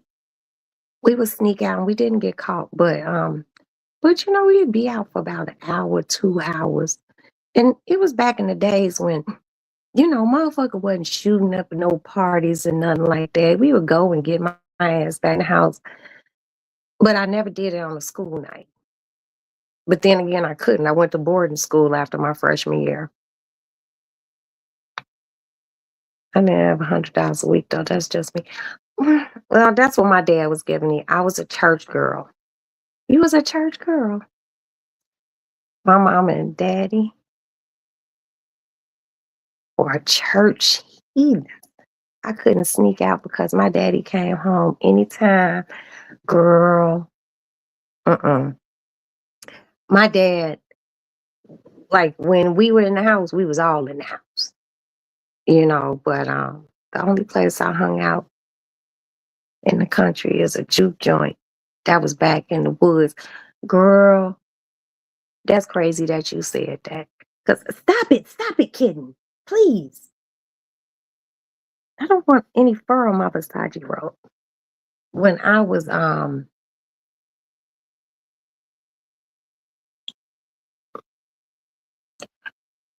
I had to have been about 16 years old, and I went down to Mississippi with my grandmother in the summertime, and I was able to hang out, because I hadn't been there for like 3 years, and I was able to hang out with my cousins who were older than me. They were like 20, 21, and they were like, "We going to the joint tonight." And my grandmother didn't care because I went down there with my grandmother. I never went down there with my mother. And I'm like, and we got in a car and we rolled, and it was some shit that looked like The Color Purple and the movie Sinners. I bullshit you not. I bullshit you not. I was like way overdressed. Way overdressed. But I had a bunch of country niggas on my ass that night. Big old chocolate. Big old just, ooh, Lord. I was like, where the fuck are we? We're going in the woods? I was like, there's a bar in the woods? My bougie ass. They're like, nah, Roxanne, this is a juke joint. I'm like, what the fuck is a juke joint? Man, we got to that motherfucker. I was like, girl, exactly. I literally lived The Color Purple just with rap and hip hop. Let me tell you something, do the right thing. When I tell you, these motherfuckers wasn't playing no hip hop music. And they did have a jukebox in there. And on that jukebox was like R&B music, like old school R&B music. These motherfuckers was like literally, they had an old black man in that motherfucker with some other old black men. And these motherfuckers are, they was on singing blues, Delta blues. Way down in Memphis. Shit like that. Just like, they were serving moonshine. I've been to after hours, but I only see juke joints on TV. Girl, Pixie, they down south. They down south still. They sure are, especially like where my family from. They have 'em in Mississippi. They got those motherfuckers in Louisiana. Now, I don't know about the other parts, but I just know about where my family from. I ain't never seen no shit like that in my life. They were cooking. You could buy a plate. They had you could get catfish or you can get fried chicken. They had side dishes. They had greens, all sorts of shit. Greens and dirty rice, cornbread, um, macaroni and cheese. You know, they even had chitlins. You had to pay extra for the chitlins, but this was like the 80s. You know what I mean? And I had never seen anything like that. Then when the movie Color Purple came out and I seen them at Harpo's place, I was just like, hell no, I've been to a place like that, you know. And I told my mother laughed. And she was like, oh, they took you to a juke joint back in the woods. I'm like, what the fuck you know about that? And she just laughed. But my mama a country girl, so I had never seen nothing like that. And it was like, 20-year-olds in there listening to blues, Delta blues. And I had one of the best times of my life. I ain't gonna lie to you. Hell, I got a friend from down there. We still friends, but it was just like a lot of hard working southern motherfuckers. And it was just everything. What'd you say? You could get the best food back in those juke joints, moonshine. They had ribs. They had some man outside doing ribs on a trash can, like a big barrel trash can that they done made into a whatchamacallit. It was just wonderful. It was wonderful. The place looked like it would fall into the fucking dirt, all four walls. But it was good, shit. I ain't even gonna lie to you. Not unless we went to an old man's club. They would be playing blues and cooking. But they knew my daddy and ran my ass out of there. Okay, yeah, you can't really party where your daddy party. You know what I mean? But yeah, the place I went to, they had, like I said, they had a jukebox that played music, and you could only play the music when old boy wasn't up there singing blues. Like seriously. I was just like, well, I'd be damned. But I grew up in a family who listened to blues. You know what I mean? Blues and jazz, the jazz and blues in my house. The jazz was like Felonious Monk and shit like that. And the blues was like Muddy Waters, Buddy Guy, BB King, Johnny Taylor, So I grew up on that music. So it was just really comforting to be in there and hearing it. And it was just good company. You know what I mean? Good company. You have to rack on top of a trash can. Yeah. And it was good. It was good. Just had a good time. I haven't been down to my family's place in Mississippi in a long time.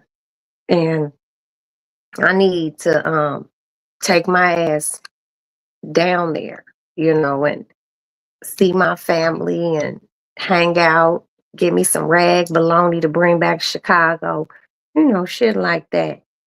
Get me some Mississippi, that red dirt, you know. Roxy, I told you, Papa was a Rolling Stone. I didn't know that ninja hung up there. I mean, hey, it happens. Shit, I'm surprised that my biological father, because I was raised by my stepfather, God rest his soul. Um, I'm surprised my biological father did not have more children, you know, outside of being married. You know what I mean? But shit, I love going down south. You know, I need to get back down there, and I mean get down there real soon. Not the red dirt, girl. La la la la. That shit is good. That shit is sweet. You know, that's some good shit. That's some good eating over some ice cream. I just getting a handful of it, digging deep and just chewing on it. That's how I know I'm country. But I'm from here, Chicago, but I still got my country girl shit. I still got a lot of Southern values about things. I got a lot of old ways. I still believe in beating children and all that shit. You ain't got to beat them to death or nothing. But like I said, we in a different time. Well, go on, Naughty. Go lay down, sis. I love you. If you don't have anything to do tomorrow, you want to go have breakfast somewhere? Huh? Because we can. We can go to my girls' restaurant. That's close enough to you. And it's right off the expressway from me. Let me know. And we'll go eat. And I'll stop and get us a bottle of Prosecco. You don't know. Well, can you think about it? Can you get some rest and think about it? Please, and get you some rest. Get some rest, think about it. And we can go have a brunch. At least it's closer to your house. We're not going to go downtown because, tomorrow downtown is going to be even more chaotic than it was today. We're not too far south. Black neighborhood. We ain't got to worry about no white folks celebrating St. Patrick's Day. We can eat, and I'll go home. And then, girl, you can go your ass home. But she's like a god sister to us.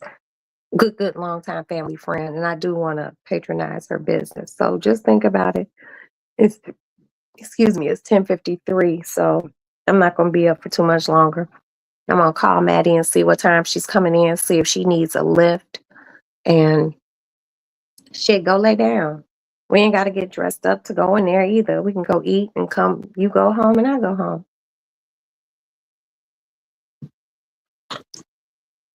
Just think about it. I don't eat no food.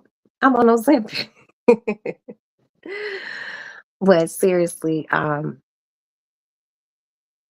we have had some conversations. Yeah, the waffle place. Yeah, yeah. We have had some conversations on here, and I do want you guys to know that I respect you guys' opinions. I respect your insight, your knowledge on something that I might not even know about. Um, my little page is a safe place for me, and it's also a safe place for you all. We're not always all going to agree on the same things. And if we did, I would think that's weird. You know what I mean? If you don't agree with me, if I don't agree with you, I just want you to be like, thank you, do the right thing. Um, I don't agree, Roxanne. I'm not going to cuss you out for not agreeing. Um, this evening we did have Davin. I keep saying Davin over here. Davin has his own YouTube channel. Davin can be very controversial, but these are his opinions. And he can come over here and I might not agree. But my thing about people is I don't have to agree with everything. You know, we have the best conversations over here in the Lady Lounge with our host with the mostest. And me and Princess don't always agree. And I look at Princess like a little sister and sometimes a big sister. Um, Life is not about agreeing. It's about respecting one's opinion, even if it doesn't jive with yours. Very simple shit. Very simple. It's just about being an adult. We don't have to sit over here and yell and scream, and that shit is so.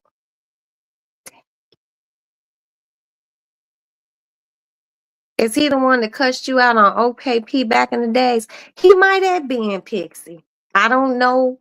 Um, if Davin cussed you out or not. Okay, I don't know. Um, I didn't know that Davin cussed you out. But if Davin is over here and we just chilling and talking, 9 times out of 10, Davin is not gonna cuss you out. You know, I would like for little bro not to cuss people out, but Davin gonna Davin when he wanna Davin. But Davin has enough respect for big sis Roxy that he don't do this. And over here, we're like hippies. You know what I mean? Peace, man. Peace and love. Oh, I don't know. I don't know, Pixie. I don't know. But hopefully over here, if that did happen, which I believe, and I know Davin, let's be a bridge of come together. Okay? Because I want everyone to be happy over here. And I want us to agree to disagree. But I also want us to treat one another with the utmost respect. Okay? So if that happened over there, okay, P, I'm sorry. But little bro, no, being over here, it's all good. Because he knows. I know him and he knows me. Well, sometimes someone might cuss you out. And if he did, I love Davin. I'm sorry. I'm very sorry. It might have been a bad day for him. Some of us have bad days. Let's leave the past in the past and focus on now because he stops over here from time to time. And I would love for you guys to get along if you don't mind, Miss Pixie. Exactly. You're a Capricorn like me. We're half fish and half goat. We're we're both signs. So we are adaptable. Okay? And I appreciate your presence over here. So it's just how that little baby be in that thing, that meme. Let's just keep it cool. I know how us Capricorns are. We're a different species. We are. But I'm going to bid you all adieu. I would like to thank my little fairy, my pixie, for being here. I would like to thank the House of the Princess. If you have not already followed House of the Princess, please follow House of the Princess. She is a family friend, a sister, and a guide. I would like to thank my Do the Right Thing. And as far as I'm concerned, do the right thing. You've done no wrong, baby. Thank you so much for your participation, your viewpoints, your opinions. I love you. Thank you. Mhm. This has just been such a wonderful show. Just wonderful.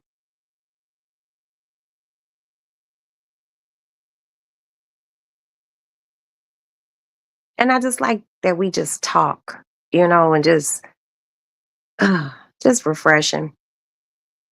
Just refreshing. I would like to thank Davin Lewis for stopping by.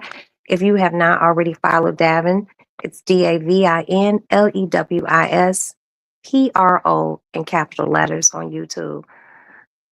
Y'all might not like what he says, but we all ain't gonna agree all the time. So please support one another. I would like to thank my brother John Logic. That's my New York man. Thank you so much, brother, for stopping by. Love you much, my man.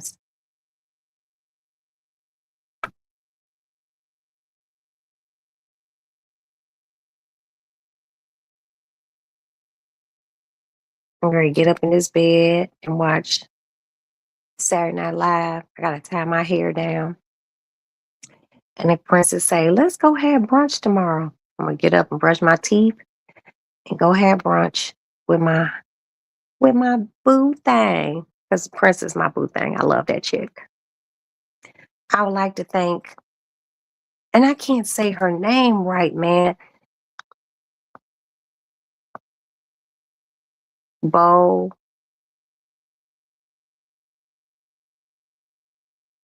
Okay, I'm just gonna call her 303. Okay. Thank you, 303, for stopping by. I appreciate you, baby. I really do. And I wish I knew how to pronounce your name correctly, but I ain't fucking it up. I know the numbers, 303. Thank you for stopping by, sweetie. Mm, uh, and my Kiki. Thank you so much, my Kiki, for stopping by. My love. Thank you, thank you, thank you. And I would like to thank my moderator, my love bug. Thank you so much for stopping by and always being here. Thank you guys. Hi, replay gang. I hope you enjoyed the live. My cat wants to say good night. Honey, honey, you want to say good night? Okay. She said good night. I love you guys. I appreciate you all. I hope everyone hit the like button. Replay gang, enjoy. Please hit the like button. Any newcomers, please like, share, and subscribe. Y'all see, I don't even say things like that. I'm slowly becoming a slight content creator. Um, and if you're new, if you see me come back, come on back. Let's have a conversation. God bless you guys. I love you all. Good night. Let me go watch TV with my husband. Talk to you all later. Bye. You ready?